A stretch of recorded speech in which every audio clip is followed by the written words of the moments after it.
உதயநிதி என்கிற விளையாட்டு பிள்ளையிடம் இருந்து உடனடியாக திமுகவை காப்பாற்ற சொல்லுங்கள் என திமுகவை கடிந்துரைத்துள்ள பொள்ளாச்சி ஜெயராமன், மு.க.ஸ்டாலின் செயல்படாத முதலமைச்சராக உள்ளதாகவும், காலையில் ஒரு பேச்சு, மதியம் ஒரு பேச்சு என இருக்கும் திருமாவளவன் இரவில் ஸ்டாலினை கண்டவுடன் சரணாகதி ஆகிவிடுவதாகவும் கடிந்துரைத்துள்ளார்.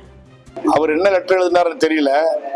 தமிழக முதலமைச்சர் செயல்பட முடியாத முதலமைச்சராக இருக்கிறார். தமிழகம் முழுவதும் எத்தனையோ பிரச்சனைகள் இருக்கிறது.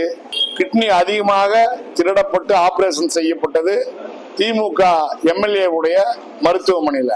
அவர்களுடைய கிட்னியை கொள்ளையடித்தவர்கள் மீது சரியான விசாரணை, சிபிஐ விசாரணை உடனடியாக நடத்தி சம்பந்தப்பட்ட எம்எல்ஏ உடைய மருத்துவமனையாக இருந்தாலும் அதன் மீது உரிய நடவடிக்கை எடுக்க வேண்டும். உதயநிதியெல்லாம் ஒரு அரசியல்வாதிகளா?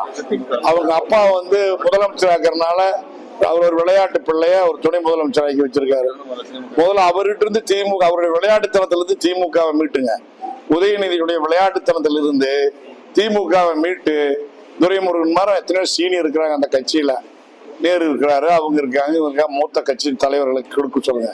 ஒரு விளையாட்டு பிள்ளையை விட்டுட்டு ஸ்டாலின் வேடிக்கை காட்டிட்டு இருக்காரு. என்ன சரி, அது செய்ய மாட்டேங்கிறாரு. காலையில ஒன்று பேசி, மதியானம் ஒன்று பேசி, சாயங்காலம் கம்தர்றாரு. அப்புறம் எல்லாம் ஸ்டாலின் கிட்ட போய் பார்த்து முடிஞ்சு அதோட வெளியே பேட்டி கொடுக்கும்போது பேட்டியில சரணாகதியா தெரியுது.